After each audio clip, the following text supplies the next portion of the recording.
The Backrooms. Wow. I haven't actually seen it yet. There's me like, oh wow. I haven't seen it yet. I haven't seen any YouTubers react to it. I've seen it pop up, you know, on my YouTube recommendeds, but I haven't watched anyone do it. Not because I was like, oh, I have to make a video on this, but I then came across the original video, and I thought, you know what? I think this would make a really cool art piece. And I wanted to start a series where I go on like the weird side of YouTube and draw some of the characters that are featured on there, if you can call them characters, because I used to scroll on those for ages when I was in school. If I was bored in art or something, and I would just like go on Pinterest and look at like Cartoon Cat and Siren Head and stuff, and then also go on the weird side of YouTube if I was at sleepovers, and I'd just like be scrolling through them and watching them, and I always wanted to make stuff like it, but I'm not really a horror artist. I want to be. My art's kind of just creepy, but I want to take it a step further, and I think by analysing and redrawing these kind of horror styles, it would help me find my own, which will then tie into a future video that I'm thinking of making. So yeah, let's react to the Backrooms. Sorry if there's ads. I don't have YouTube Premium. Stupid? Nah, I just Sound. Okay. Camera. Starting off with the found footage. And action. I mean, the whole thing's found footage. Is this a child? Alright, cut. Cut. That was good. That was good, guys. Alright, that was good. I'm thinking we get a wide angle. That was good. Alright? Yeah, cool. How much further? Like. That was okay. Right. A little more. You got it? Yeah. Whoa. Me when I fall into the ground. Okay. Backrooms. Short film by Kayleigh Parsons. Amazing. I like the, Hello? you know, the tilt. I don't know if it's meant to be a Dutch angle. Hey guys. I'm just gonna pause a second. I think the reason why we have such a fear of these kind of environments, it could be the harshness of the lights. Okay, hear me out. Obviously the emptiness, the lack of anything living, we are very much drawn to natural objects and things to do with, you know, I guess nature. So having that in art, so having the lack of in art, I can imagine does wonders to the horror aspect. I don't know, because obviously you can have horror in nature, which is one of my favourite things. But yeah, I think that's why we as humans find this so terrifying, is because not only does it feel familiar, because it looks like so many other places, the harshness of the lights are, I don't know, they cast really unnerving and jarring shadows in, I don't know, it's really hard to describe. And obviously the lack of anything natural. This is all man-made, which, I don't know. Do we find that freaky? It must be the familiarity as well.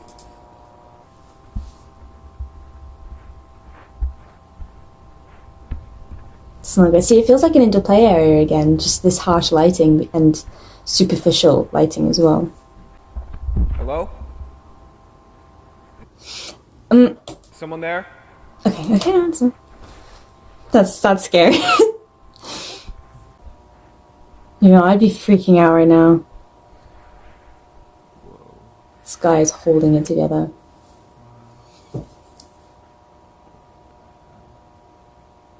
So good. Where did they go to film this? What is that? Oh god, giving me the Ring vibes. The VHS feel as well, very good. Ugh. Like your grandma probably had that as wallpaper, which is why it's so familiar. I wonder if the colour, you know, the green and yellowish colour has anything to do with the horror aspect. You know, how we perceive that colour specifically. Can anybody hear me? Hello? Damn it. Ooh.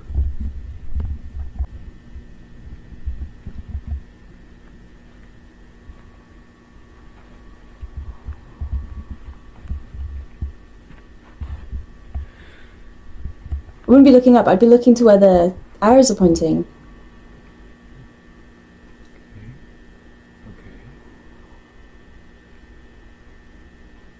What the hell?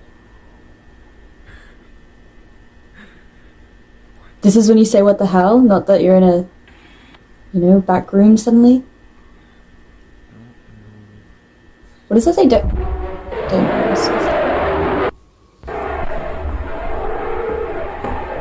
Okay.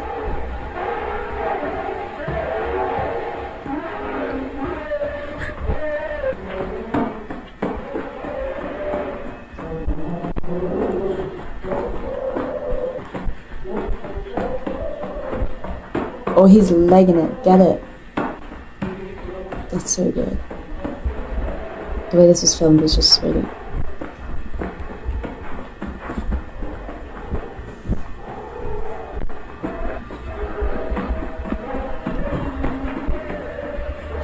Oh my god, and then going... wait! Oh, okay, I thought it was like mirrors. No, it's not. But I feel like that's worse, actually.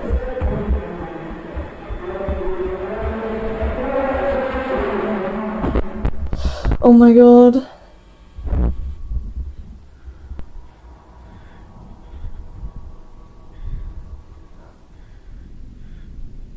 You know, I'd be in tears right now. Oh shoot, the stairs. The infamous stairs. You've all seen it before, but you can't remember where.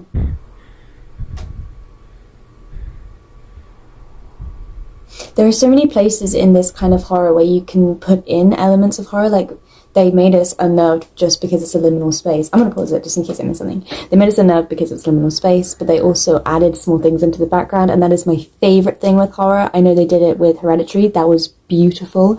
They did it with It Chapter 1, I think.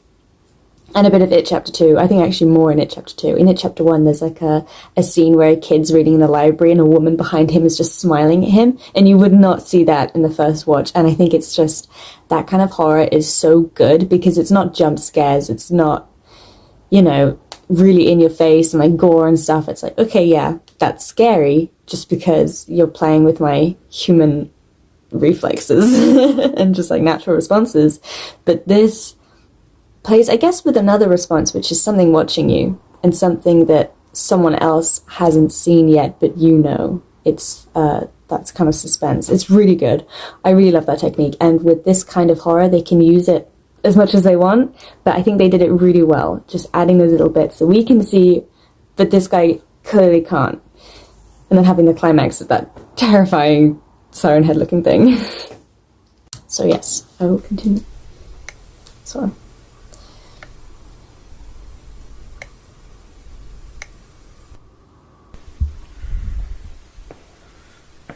What? Okay, so we're seeing a completely different place. See, now this feels like a hospital, and I doubt anyone really likes flats or hospitals, to say the least. What is this place?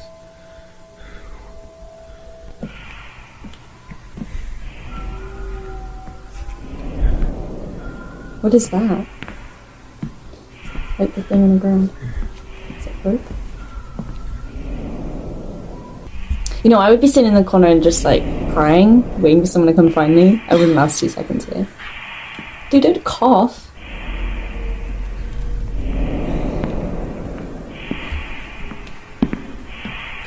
Oh my god. Why is that? What the fuck? What the fuck? Mirror's Edge kind of vibes. This isn't real. This isn't real. No. This isn't real. This is so well done.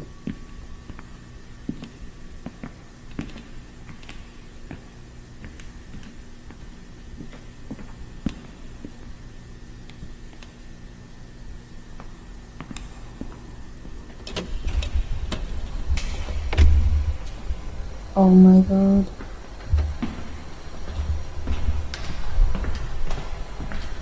I feel like every person can remember this place from somewhere where they've been. You gotta be kidding me.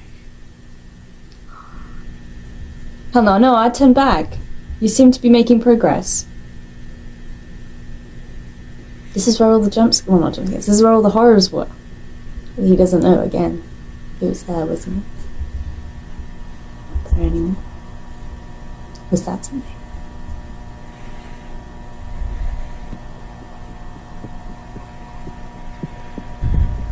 Again, this has got a completely different feel to the white area, the white and grey kind of colour tones. This feels sickly, for lack of a better word.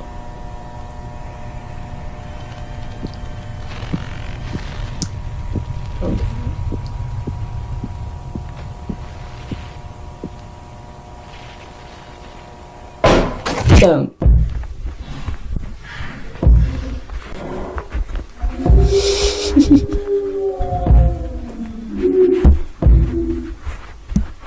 The sound design is amazing.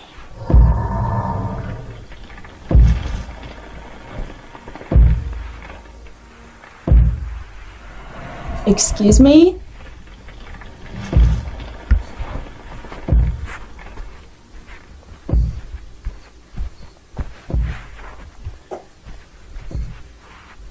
Is that Endo from Five Nights at Freddy's? Oh god.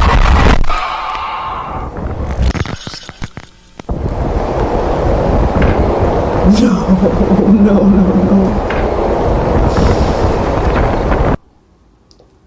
Oh.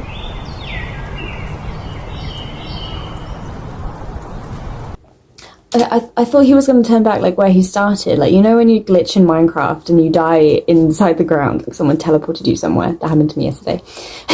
And then you die in the ground and then all of your stuff goes to the top.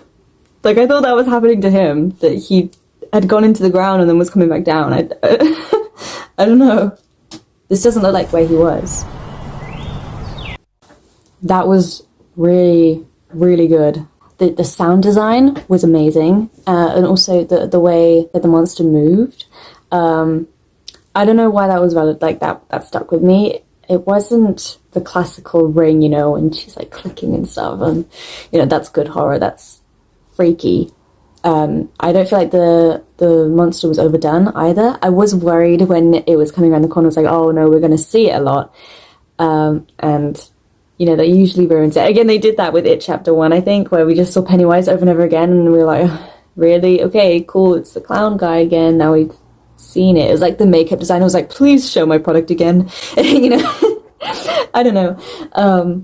But I think they did a really good job with this one. There was enough suspense and there was enough terror surrounding the creature, whatever it was. It looked like an endoskeleton, or it could be rope or something. There was rope. I don't know what that was. I'd love to see some theories. I'd love to hear some theories, you know, in the comments. I loved that. I mean, I loved the use of liminal space. I haven't seen it that much in horror. I will be using a lot in my art, which is why I was so excited for this video. I was like, oh my goodness, if I do, you know, like fan art, I don't know, but like inspired drawings from this video and from this YouTube channel, because clearly they have more videos that I think I might have to watch in a good way, like have to in a good way. I'm inclined to. That was amazing. And now I want to draw it. Okay, so I started with making a Pinterest board of all of the things that were kind of featured in the video, and then I made a checklist of all the things that I noticed were very significant in all of these images that I needed to include in my art if I was going to replicate the feeling and, you know, the vibes it gives.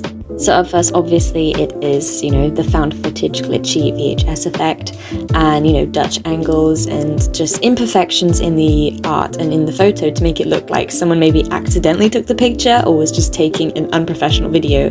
The next is color palette, and there is a wide variety of color palettes because it really depends on what you're drawing, really, because there are some images of indoor play areas, train stations, hallways, hospitals, flats, you know, back rooms, so it really depends on what you're doing, but usually it's quite garish, harsh colors. I don't know if I actually said that word right. Garish, garish, I don't know. But yeah, you know what I mean. And I just put down what the prominent colors to me, how they made me feel. So yellow was familiar and gross at the same time and uncomfortable, whereas blue was cold and harsh, if that makes sense. And then we have hidden unexplainable monsters. So that could just be blood on the floor, or it could be a monster in the background, something hiding, you know.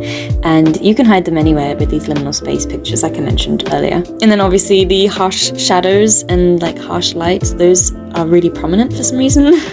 So I have my Pinterest mood board and I have everything ready and I can actually begin drawing now. So I started with the base color, which was the most prominent color I could see in, you know, the mood board. I tried not to pick as many colors as I usually do because I've been trying to figure out colors and how to make them, how to match them. I feel like that would be really beneficial for art. But a big thing that I wanted to mention with this drawing is that I did not use perspective at all. I used no grids or any guidelines, and I think that was just why? Why did I don't know why I thought that was gonna work. But I literally just went in there. I was like, yep, here we go. I don't need anything. I knew I needed something, but I just ignored the fact that I did. And I just went with the flow. I didn't even thumbnail. I didn't even plan any of this. I was just like, yeah. I know what I'm doing. This is it. This is great. I did think for a few seconds after I finished the sketch. I was like, should I redo this? Should I? But I thought, no, if I overthink it, then I'll never finish this. And it's a background, and I overthink backgrounds all the time. And so I just kept on going. Just move forward. I wanted to maintain this kind of chalky, rough, sketchy art style that I've got going on right now, and I really wish I could have used Critter. Although I love Clip Studio Paint, I really wish I could have used Critter because they've got some amazing brushes on there that I just can't find on Clip Studio Paint. I did use Critter for my previous Speedpaint that I hope is up. It's of Ash, and he's got his bunny hat on. It was going to be the cover of Down the Rabbit Hole, you know, the first draft. I wanted to mention, actually, I'll talk about that later, but I wanted to use Critter because I used it for that, and it worked really well, and I really liked the outcome of it, but for some reason OBS just is like, nope, I am not recording Critter, screw you. That is why I used Clip Studio Paint. And their brushes are okay, but you know, Critter is just lovely. I was thinking, should I go with realism or sketchy? But I think if I did realism, I would just kind of ignore this whole process because in my mind, I'd think that, well, I won't remember anything that I've learned from this video because, you know, it's not in my art style. So I kind of did it in my art style. But yeah, I have had a few questions about the Down the Rabbit Hole graphic novel that is featuring my characters that you've seen maybe in the Alien Blues video. And I do a lot of speed paints on them. That is Ash Sparrow, Kathy Gray, Joseph Wills, all my OCs. But that is currently in its first draft as a novel. I'm thinking of releasing it as a novel series first and then releasing it as a graphic novel series, just so you can order both or you can have both versions, because I feel like I can include more secrets in the novels that won't be featured in the graphic novels and secrets in the graphic novels that won't be featured in the written novels. But yeah, I literally finished draft 1 a few days ago and I am so proud of myself. It has about 80,000 words, which is insane, and I really hope I can make that a bit smaller because it is quite overwhelming for readers. Hopefully I won't need a developmental editor or anything because I have this board in my room that's just got the outline on it as sticky notes, and it's just, oh my goodness, I love it so much. And I'm currently getting it through the post from Lulu, which is a website that prints on demand or just, you know, prints and publishes or prints just for you, because I'd like to own a copy of each draft of the book as it progresses. And yeah, maybe I'll make a video just talking about it if that's something you're interested in. I had, like I said, a few questions about it. So yeah, people are interested, and that's a really big thing for me. No one's really ever been interested in my characters before, you know, apart from me, who thinks about them all the time, every day. So yeah, this is great. Let me know if you want me to talk about it, and I can also show you the front cover of the first draft. I will not be keeping it. I bet you my art style will change within those years, but that's fine. This is just draft 1 cover that we can laugh at in a few years. So if you didn't notice, I angled the drawing and then I added where I wanted some shadows and light to be, literally just like really vague planning at this point. And so this is where I actually started to do quote-unquote line art. I don't really know if I can call it that. It's so sketchy, but I wanted that sketchy feel, which is why I've done, you know, all of the shading in the pencil. Considering I didn't have perspective grids or anything, I think I did an okay job.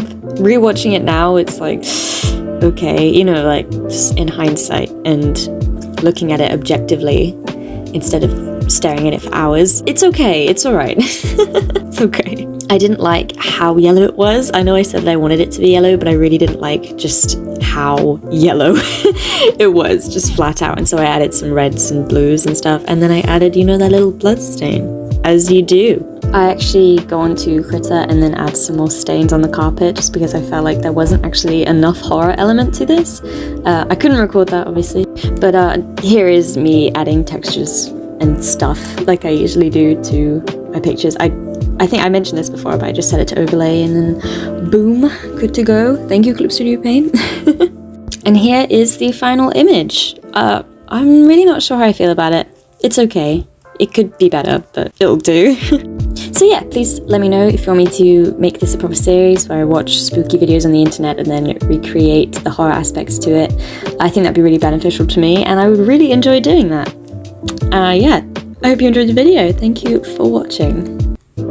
Thank you so much to my patrons. I'm working towards making art my full-time career, so supporting me on Patreon would really help that. And by supporting me, you'll also get work in progresses, behind the scenes, be able to take part in art requests, and lots of other stuff like that. So thank you so much. And if you're unable to do that, then just liking the video and or leaving a comment is just as amazing. Thank you so much. I really appreciate it.